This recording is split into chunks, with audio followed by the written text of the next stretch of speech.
now. And thank you, everyone, and good morning. Welcome to the training on making a compelling pitch to Rise of the Rest and to other investors. I'm Jill Edwards of Ben Franklin Venture Investment Forum. As I mentioned, we're recording today's session, for which I'll send you the recording link after the morning session, as well as some other materials that I'll be mentioning as we go along. Make sure that you type any questions that you have into the chat box.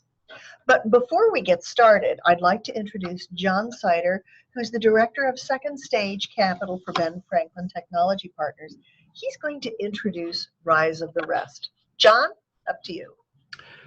Thanks, Jill. So hi, everybody, and thank you for joining today's webinar. We're really excited to be hosting Steve Case and Revolution here in central Pennsylvania. As Jill said, my name is John Sider, and I'm the Director of Second Stage Capital for Ben Franklin Technology Partners. We just wanted to take a step back just for a few minutes and do a very quick overview of who is Steve Case and what is Rise of the Rest. We don't necessarily want to assume that everybody has that context, and it might be helpful for you to know a couple of basic things about both Steve Case and Rise of the Rest if you're going to be entering this competition. So let's dive into it. Steve Case is best known as one of the founders of America Online, which was by the late 1990s the dominant internet portal in the United States and the world. At their height, they had 4,000 employees, 25 million customers, and had one of the largest stock market capitalizations of that era. Some of you may even be old enough to remember those ubiquitous CD-ROMs that were sent to every mailbox offering free sign-up to America Online. That build the internet market approach, that was Steve Case's idea. He is himself a marketing person, a marketing expert. AOL went on to acquire Time Warner, and Steve Case became chairman of those two merged companies. It's perhaps to say that that merger does not go down into history as the happiest corporate marriage, but Steve Case went on from that to form Revolution in 2005, which is his investment firm. It's based in Washington, D.C. and San Francisco, California, and it's made 109 company investments, which add up to well over $1 billion at this point. The vast majority of which are later stage, $15 million plus investments.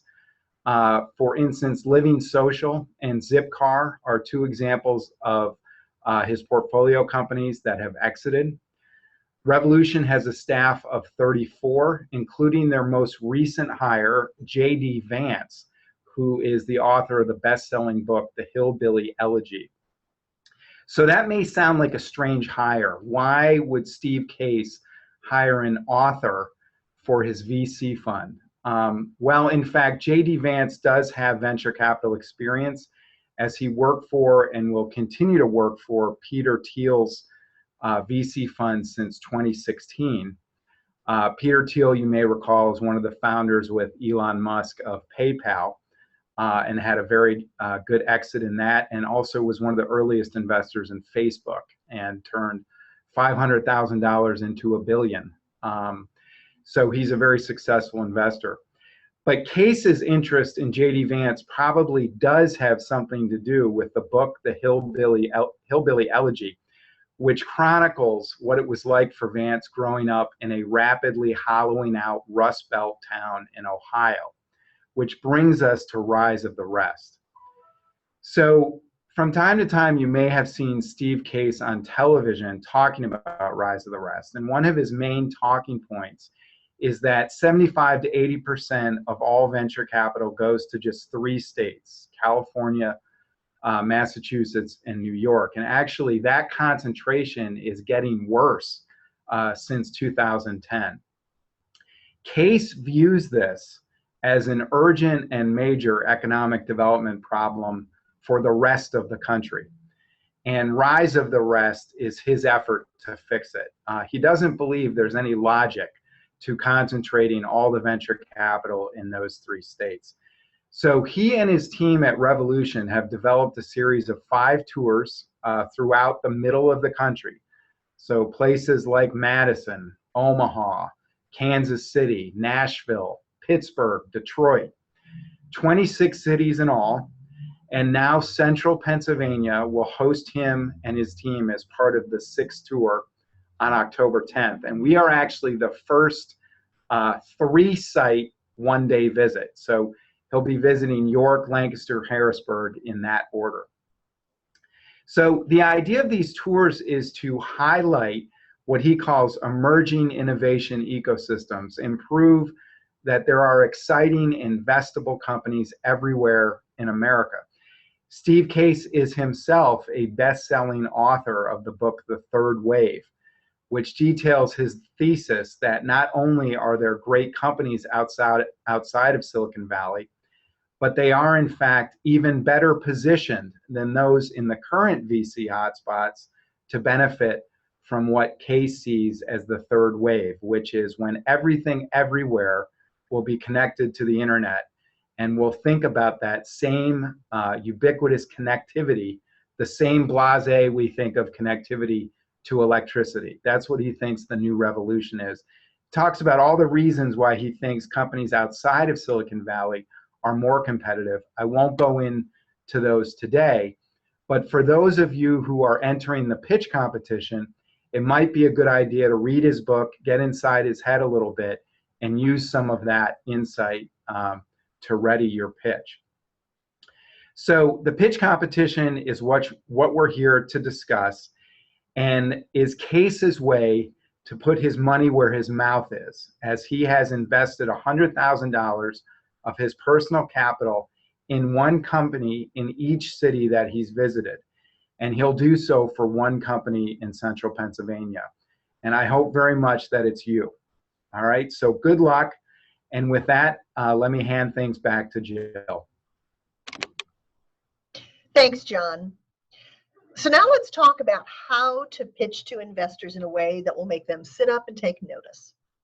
What you're going to learn today is how to pitch to any early stage investor. I'm going to give you some specifics about Rise of the Rest, but the format generally will be very similar.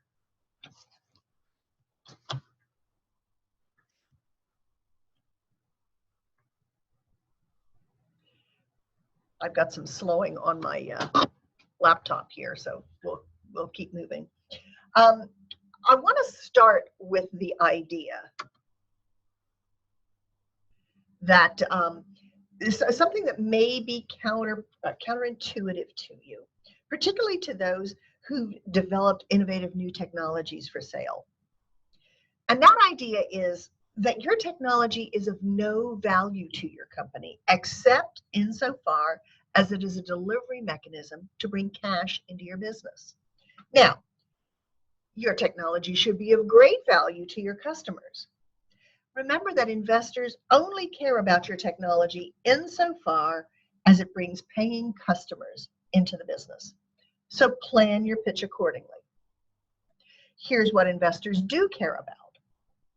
First of all, a large market space so that you have room to grow your company with your sales. Numerous competitors, particularly some large ones who may be potential acquirers. The ability to get real big, real fast, to at least $25 million in sales in 5 years or less. A management team who has the experience to execute the plan. And finally, a real painful customer need. Let's talk about Rise of the Rest.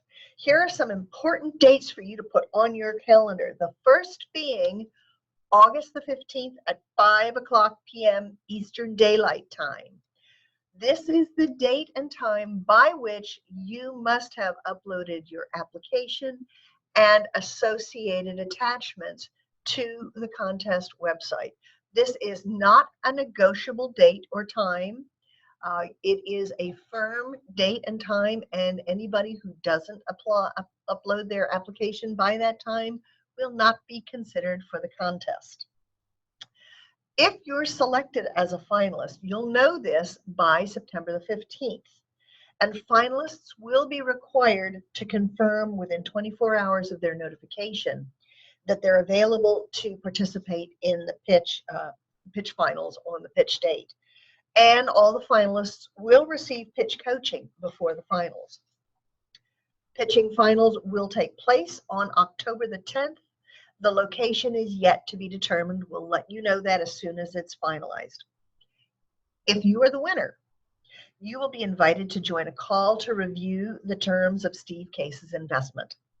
And you'll sign a release granting Rise of the Rest permission to use your company and its people in promotional materials for the tour. Go to the frequently asked questions page of the Rise of the Rest website for all the details about the contest. There are a couple of things I would like to highlight. The first of which is when you upload your contest application, you are strongly encouraged to include an informational deck and a short video explaining your company and your product. I'm going to talk about the difference between an informational deck and a presentation deck in a few minutes, so stay tuned for that. The short video, it is meant as a way for the judges, of whom Steve Case is one, to get to know you a little bit better. They do not want to see a professionally produced video. They want you, the founder, to sit down in front of a friend of yours who's got a smartphone and talk for not more than 60 seconds about your company, about your technology, about what your passion is. So those things are really strongly encouraged. You're strongly encouraged to include them in your application. The second thing, you're going to be judged on the following: the boldness of your idea, your job creation potential, because this, at the end of the day, is also an economic development program along with an opportunity for investment. You'll be judged on the strength of your team, your execution of your plan, talking about your customers and your revenues, whether they're actual or potential, and the appropriateness of your business model. Can you actually make money the way you are anticipating doing so? You'll also be judged on the supporting materials that you've provided, your video and your deck. And for the finalists, your performance both in your presentation and in your Q&A. If you're selected for the finals, you will be expected to make a 5-minute pitch followed by 5 minutes of Q&A, so you'll want to plan accordingly. Before we go any further, I just want to spend a couple of minutes on slide deck best practices, because so many companies' slide decks are just lousy. And that's not just my opinion. Ask any investor. They're too cluttered, too difficult to read, they have too much text, they have confusing graphics, they're illegible, the fonts are either too small or too ornate. Here's an example. There is so much wrong with this slide. The only good thing about it is that there are no typos on the slide, which this company did have on another slide in their deck. Now, I want to make the distinction between an informational deck and a presentation deck. An informational deck is used as a leave-behind piece or a substitute for an investment summary. In this case, you're going to have a great deal more text and fewer graphics because this deck is meant to tell your story by itself without you talking about it.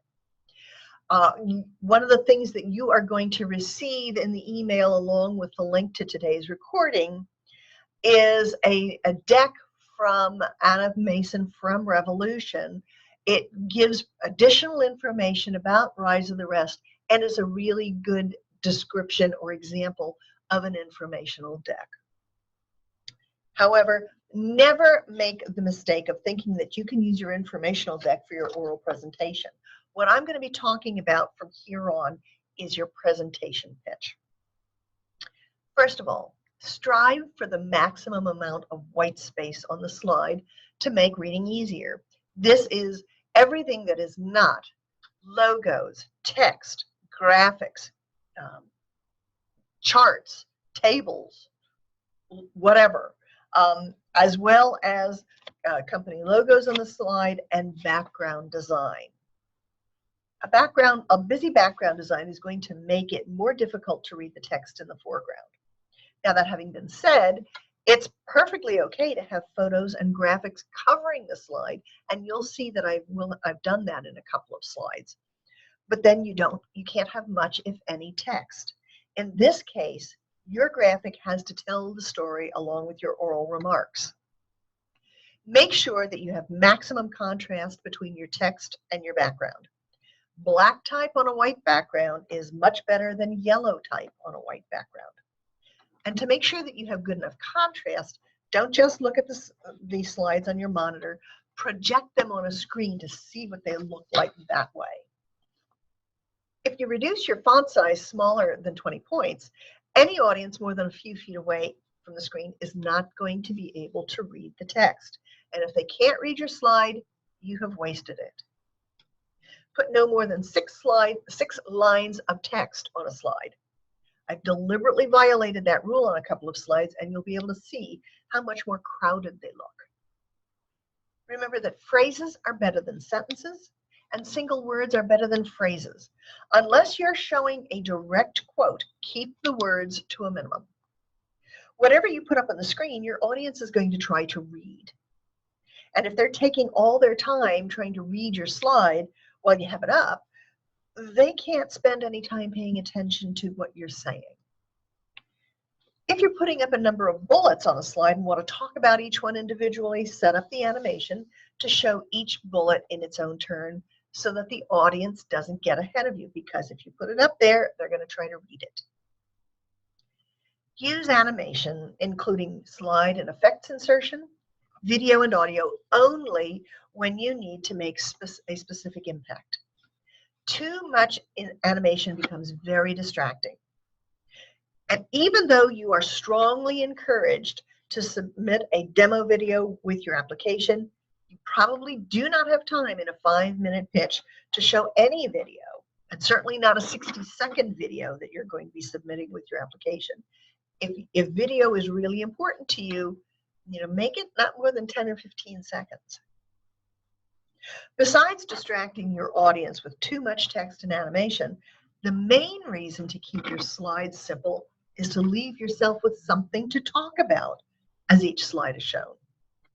If you have too much text, you're going to be tempted to read your slide verbatim. Doing that insults your audience by making them think that you think that they can't read. Alternatively, if you have everything on your slide for your audience to read, what purpose do you serve by standing there? Your slides should give the audience a hint of what you're planning to talk about next, not be a reiteration of your comments. And with all of this, you need to make sure that you don't have more than 1 slide per minute of pitch, unless you're putting up images at a machine gun pace, talking about what they're showing as you go.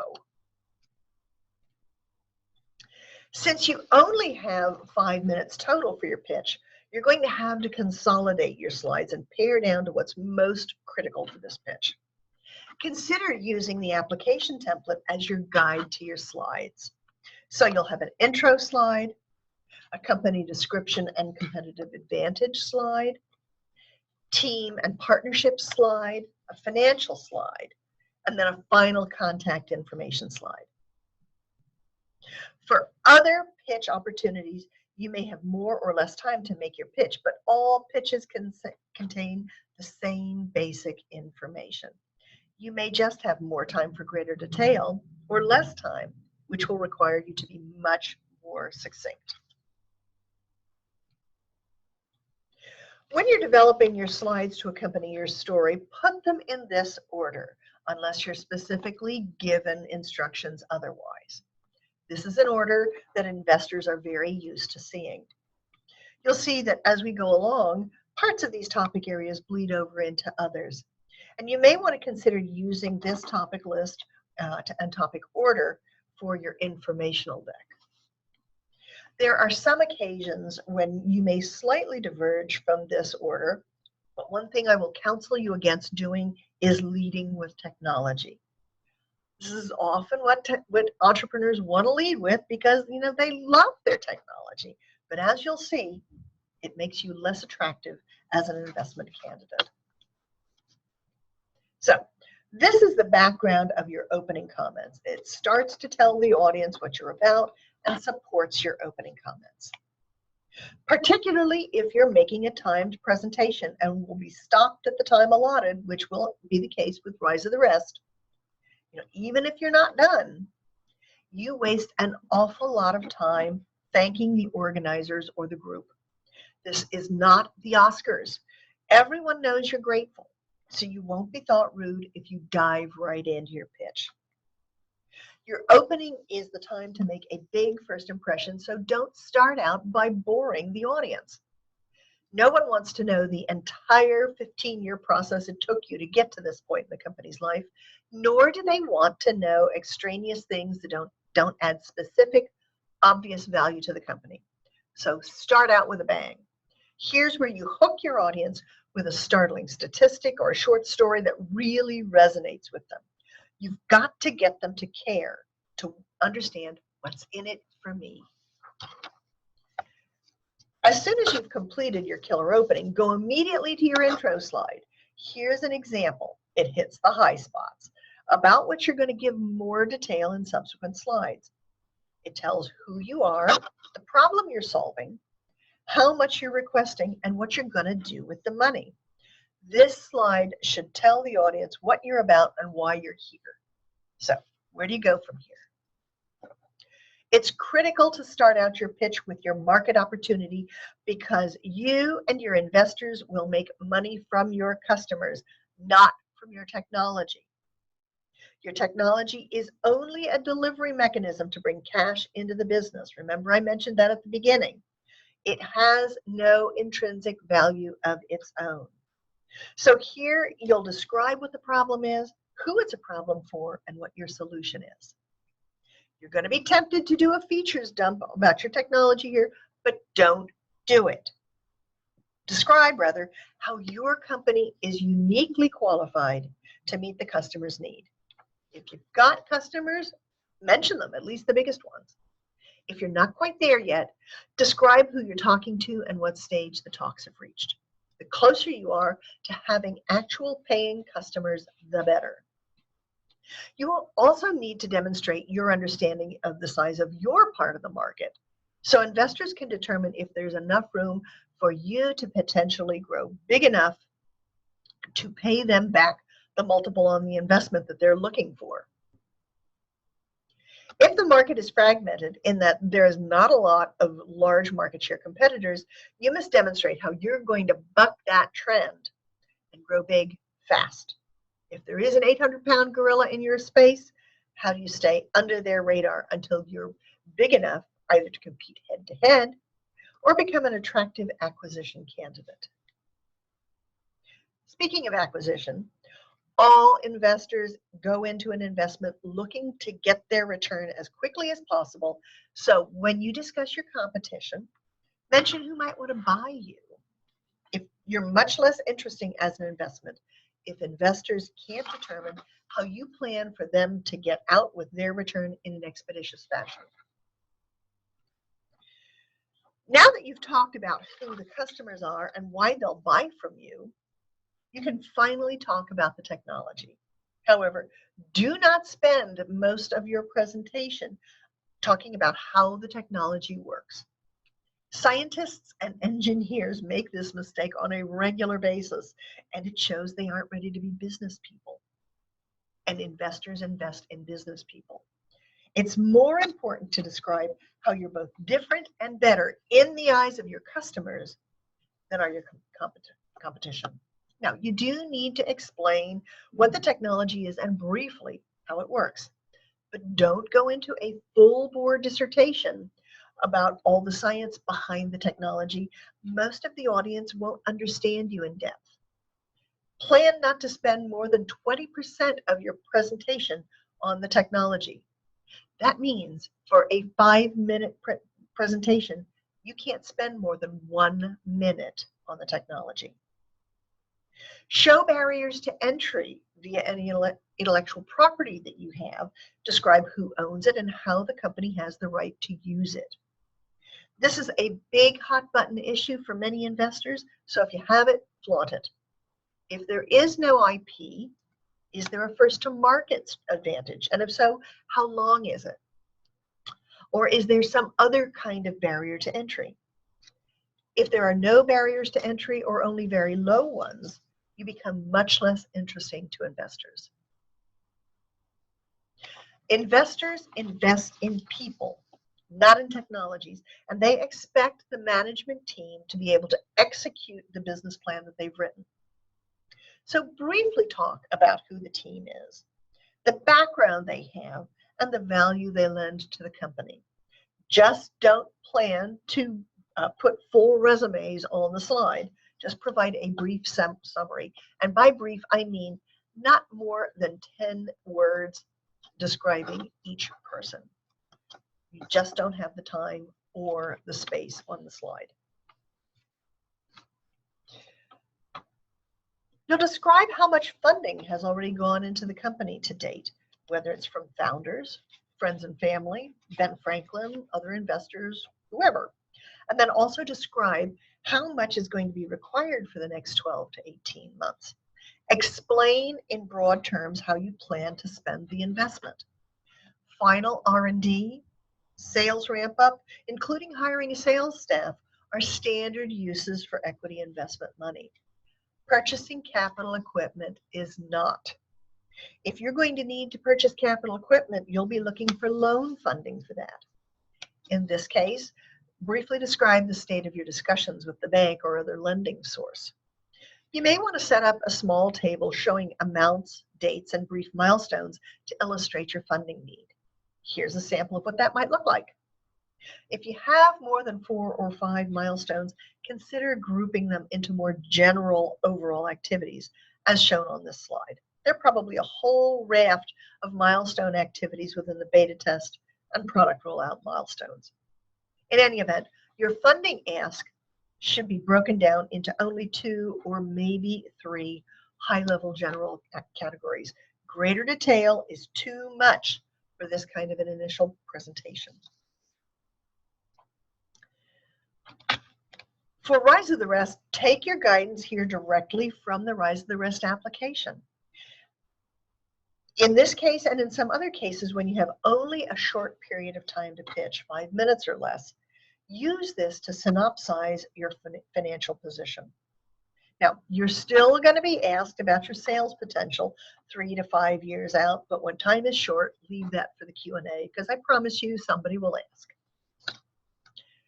When you do have a bit more time, particularly at angel or VC meetings, investors will expect to see financial projections to get some kind of a feel for how big you might be able to get, as well as doing a mental reality comparison of those numbers compared to your oral presentation about your market opportunity and go-to-market strategy. Sales and EBITDA, earnings before interest, taxes, depreciation, and amortization for 4 or 5 years is all you need to list at this time. I've listed 1 year of historic information along with 5 years of projections. I really wanted to show 2021 because that's when the company's sales really head north to a level that makes the company interesting to investors from an exit standpoint. End with a slide with your contact information. Not only on this slide, but on all marketing materials, it's really important that an investor have multiple ways of reaching you so that they can continue discussions if they're interested in you. The website is not enough information because investors want to know where you're physically located so they can understand how far they're going to have to travel if they invest in you. I've often seen company websites where there is never a listing of the company's physical address, and the contact button only takes you to an email template to be sent to info@xcompany.com. So make sure you put all the contact information on this slide, if nowhere else. Do not include either a thank you slide or a questions slide. Instead, do your closing summarizing who you are and why you're a good investment opportunity. Use this slide as the basis of your summary, followed by something like, I thank you for your attention and patience about asking questions.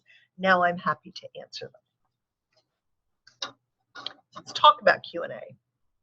Preparing for the Q&A is every bit as important as preparing for your pitch. And yes, you do have to prepare for Q&A. So start by writing down all the questions that you think you might get.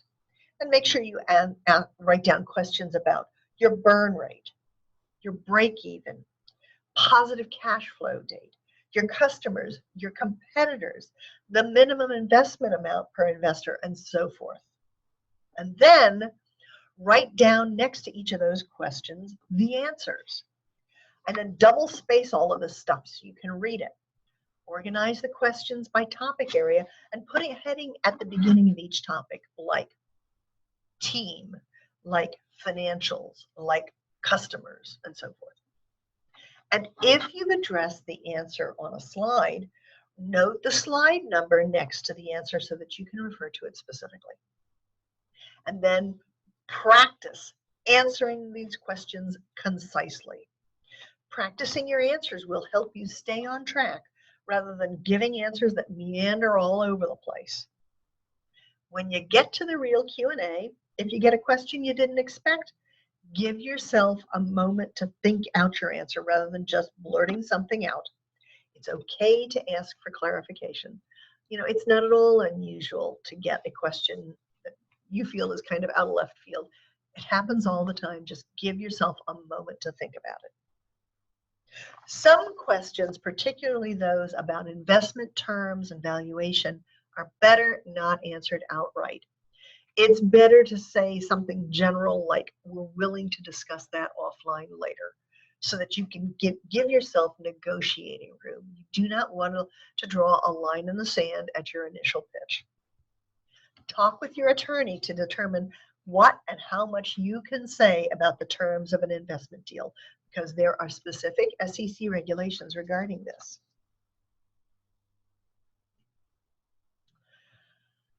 I want to spend a few moments talking about tips on confidently standing up and making your pitch.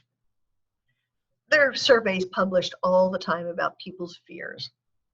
And without fail, people tend to fear death less than they fear public speaking. The following tips are meant to help you feel a little less fearful.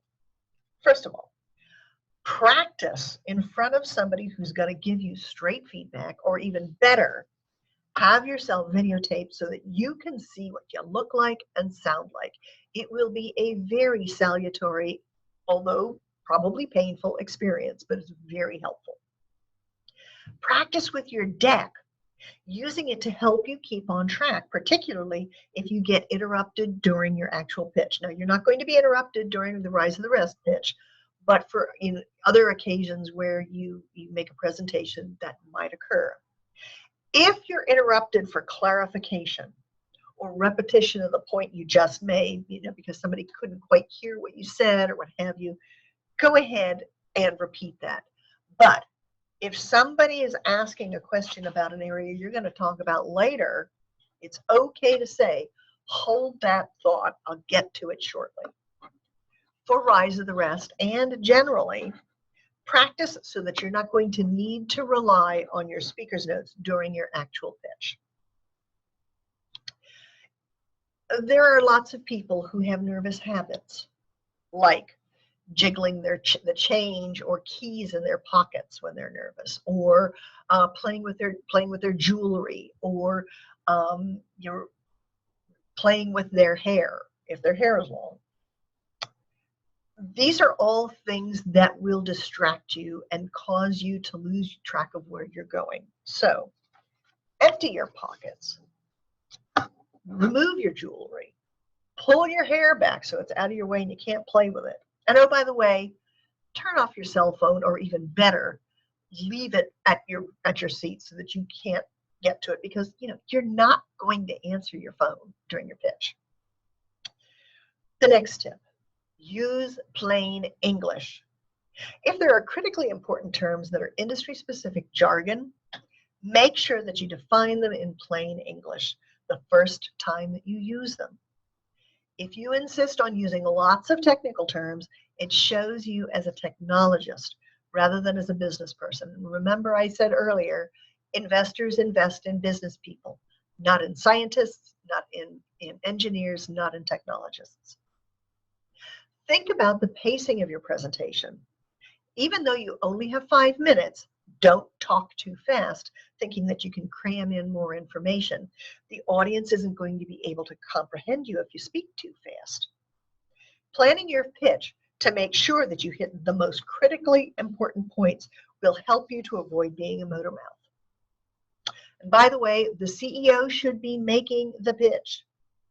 If you feel the need to bring technical experts, they should only add technical detail to your answers during the Q&A, not make part of the presentation. Most investors believe if the CEO can't make the entire pitch, get a new CEO.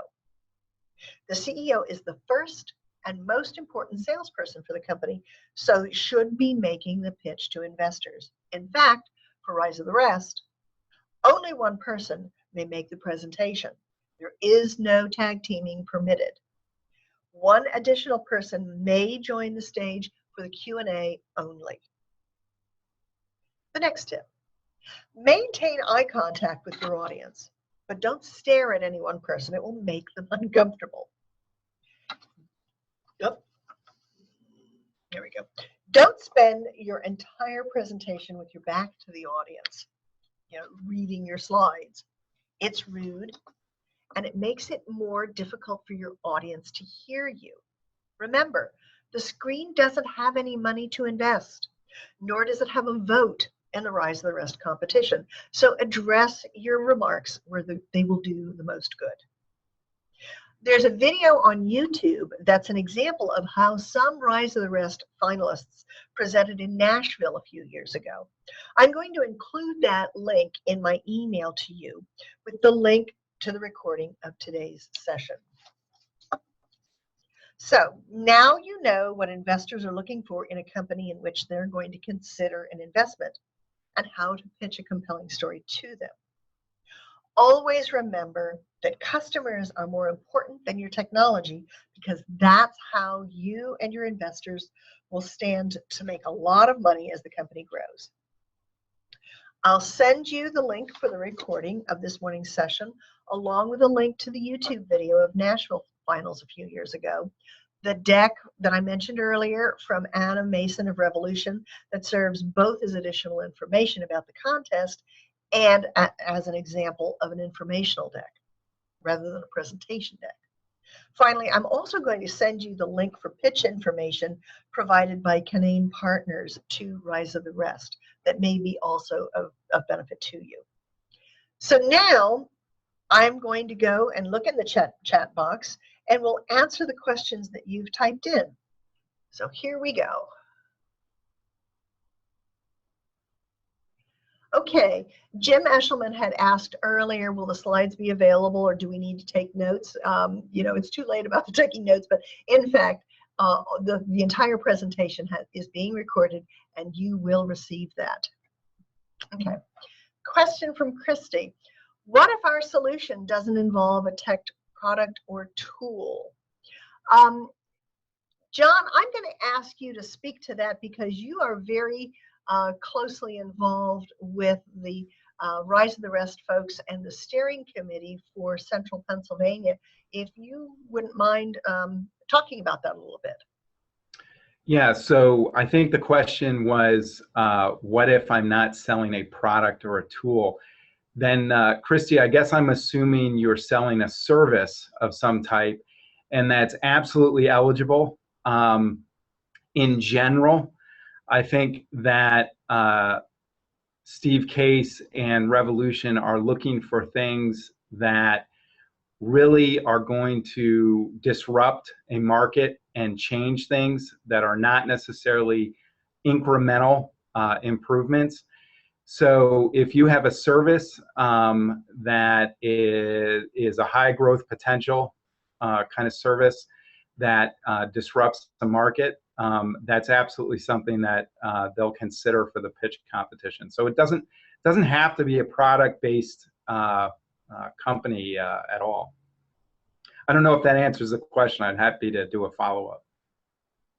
Yeah, does anybody else have any other questions? Or John, are there any other comments about either making compelling pitches generally or the Rise of the Rest pitch that you would like to share with the group?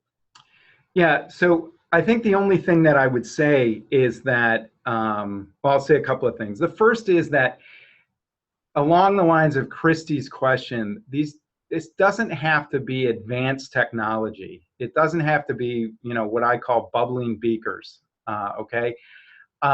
Food companies, manufacturing companies, these are companies that have done very well in his previous pitch competitions, as long as they are high growth potential and therefore sort of a venture capital type of company. And as long as they're, well developed to the point that the pitch can describe them succinctly and well. So you don't necessarily have to be an advanced technology company. The second thing I would say is that I don't think you're going to compete very well in the initial piece if you're really just at the very earliest invention stage. Steve Case is going to be investing money into a company. So you have to be a going concern that is ready to receive investment, I believe, to be ultimately a finalist. So if you are simply at this point kind of back in the napkin with an invention, even if it's a big idea, I think that probably is not competitive at this point. Okay, thanks, John. I would reiterate what John has said. I think that's very fair, and you want to make sure that you are as competitive as you can be. I absolutely recommend that everybody go to the Rise of the Rest website. There is a ton of information. Certainly, the frequently asked questions page, the application page. There are pages that include information about all the finalists and winners of prior tours. So it would be really helpful for you to take a look at who's done well in the past throughout the United States and just kind of get a feel for, are there some things that are similar among all the companies that have been finalists and winners to help you do your pitch. I will remind you all, August 15th, 5:00 p.m. Eastern Daylight Time is the absolute drop dead date for uploading your application, your informational deck, and your up to 60-second non-professionally produced video. I would like to offer to wish everyone the best of luck in the Rise of the Rest competition and in executing your business plan generally. I thank you for your time and your attention, and we will, if there are no other questions, I will cease the recording and we will go on with the rest of our day. Thank you so much.